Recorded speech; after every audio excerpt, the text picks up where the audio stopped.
Au nom du Père et du Fils et du Saint-Esprit. Amen. Mon Seigneur et mon Dieu, je crois fermement que tu es ici, que tu me vois, que tu m'entends. Je t'adore avec profonde révérence. Je te demande le pardon de mes péchés et la grâce de faire avec profit ce moment de prière. Ma Mère Immaculée, Saint Joseph, mon Père et Seigneur, mon ange gardien, intercédez pour moi. Quelle étrange scène de l'Évangile nous présente aujourd'hui la liturgie de la messe. Cela commence un peu normalement, Jésus est assis, entouré par la foule, qui l'instruit par sa parole. Il est d'ailleurs lui-même la parole divine faite chair. Et Jésus nous éclaire, il met sa lumière dans nos cœurs, dans notre conscience. Et nous, quelle serait notre place donc? Bien dans la foule. Nous sommes à l'écoute de Jésus, un peu comme Marie de Béthanie qui s'asseyait aux pieds du Seigneur et écoutait sa parole. Et la foule, comme nous-mêmes, la foule se plaisait à écouter le Maître. Tous étaient frappés par son enseignement, dit saint Marc, car il enseignait en homme qui a autorité, et non pas comme les scribes. Mais voilà que, soudainement, quelques personnes présentes interrompent Jésus pour l'avertir que sa mère et d'autres proches amis ou parents de Nazareth sont là, dehors, en train de le chercher, de vouloir le rencontrer. Et Jésus, donc, profite de cette interruption pour révéler quelque chose d'inattendu et de surprenant. La véritable parenté avec Jésus vient de l'écoute de sa parole, davantage que les liens du sang. Et je vous lis ce passage. « Ta mère et tes frères sont là dehors qui veulent te voir. » Il leur répondit, « Ma mère et mes frères sont ceux qui écoutent la parole de Dieu et qui la mettent en pratique. » Alors, pour faire ce moment de prière, ce passage m'inspire 3 thèmes que je vais brièvement développer. Le premier, c'est l'amour de la parole de Dieu. Le deuxième, c'est la fidélité à cette parole. Et le troisième thème, ce sont ces liens de communion créés par tous ceux qui aiment et gardent cette parole de Dieu. Mais d'abord, l'amour de la parole de Dieu. Cette parole est une réalité magnifique dont nous devrions jamais nous lasser. Dieu parle. C'est incroyable. Dieu commence la création même en parlant.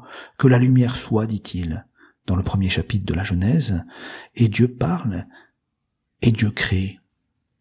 Dieu même se révèle en parlant. Et Dieu nous envoie même sa parole dans le monde. Le Verbe incarné, la parole faite chair. Dieu se révèle en parlant. Dieu parle à l'homme. Et nous le voyons dans la Sainte Écriture, nous voyons ces paroles du Dieu vivant. Comme le dit bien le psaume 118, « Ta parole est la lumière de mes pas et la lampe de ma route. » Nous avons besoin de cette lumière, de cette lampe. La parole divine est une parole de vie. Et nous comprenons comment Saint Pierre, en s'adressant à Jésus, lui dit « Seigneur, à qui irions-nous? Tu as les paroles de la vie éternelle. » En effet, les paroles du Christ sont des paroles de vie, et elles peuvent même changer notre vie. Ces paroles changent le monde. Techniquement, nous pourrions dire que la parole de Dieu est performative, c'est-à-dire qu'elle est capable de changer le créé. Et de fait, la plus grande œuvre réalisée par la parole de Dieu, c'est la transformation eucharistique du pain en corps et du vin en sang du Christ, par les simples paroles de la messe qui sont les paroles du Dieu vivant Jésus-Christ. N'est-il pas impressionnant de penser qu'aujourd'hui même, Dieu encore change le fruit de sa création en corps et en sang de son Fils unique Jésus-Christ? Oui, la parole de Dieu change la création, mais elle peut aussi changer le cœur de l'homme. Pensons à la conversion de saint Augustin, qui ouvrit par hasard le Nouveau Testament et tomba sur l'épître de saint Paul aux Romains, dont quelques versets changeront définitivement sa vie. Alors moi, est-ce que je me laisse transformer par les mots de Jésus? Est-ce que je peux dire à Dieu, mon Seigneur, j'aime ta parole, je reçois ta parole, transforme-moi par ta parole? Et voici venir le deuxième thème, la fidélité et la mise en pratique de la parole de Dieu. Jésus fait l'éloge de celui qui écoute la parole de Dieu et la met en pratique. Ah, savons-nous donc mettre en pratique cette parole de Dieu par une vie de cohérence? Oui, il est bon de se souvenir de ce que Dieu a dit aux pharisiens, un peu pour faire attention. Il a dit, ils disent mais ils ne font pas. C'est-à-dire que nous-mêmes, nous pourrions être porteurs de cette parole divine, mais tomber dans le péché de l'hypocrisie qui consisterait à écouter, mais à ne pas changer. Vous savez, un petit peu comme Hérode dans l'Évangile, dont saint Marc nous dit qu'il écoutait avec plaisir saint Jean le Baptiste, il le respectait, mais il ne changeait pas, il ne voulait pas changer. Alors donc, est-ce que je sais ouvrir mon cœur à la parole de Dieu et me laisser transformer par elle, pour être converti par elle, pour être sanctifié par elle? Et puis venons-en au troisième thème, inspiré par l'Évangile d'aujourd'hui. Ceux qui seront fidèles à cette parole, nous dit Jésus, ceux-là seront constitués en famille de Dieu. C'est-à-dire qu'ils seront frères et sœurs de Jésus. Et ainsi notre relation avec Dieu ne sera pas uniquement verticale, parce que le Christ crée le nous, c'est-à-dire lui et moi, et pas simplement lui et moi, mais lui et moi et tous mes sœurs et mes frères fidèles à la parole de Dieu.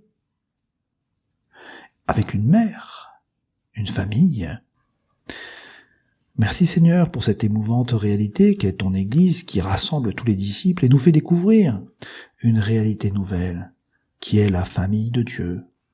Cette famille n'est pas une famille morte, c'est une famille vivante parce que le Christ est vivant au milieu d'elle.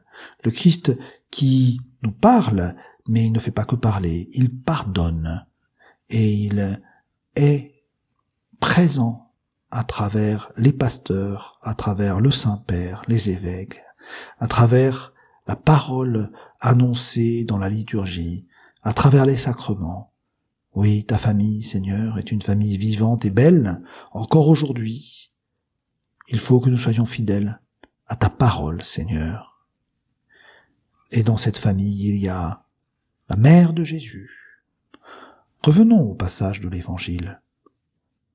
Alors qu'on annonce à Jésus que sa très sainte mère désire le voir, la réponse du Seigneur paraît un peu ambiguë.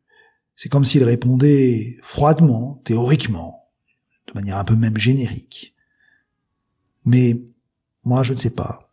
Imaginez que Jésus ait dit « Non, qu'elle vienne plus tard ». Non, je ne peux pas l'imaginer.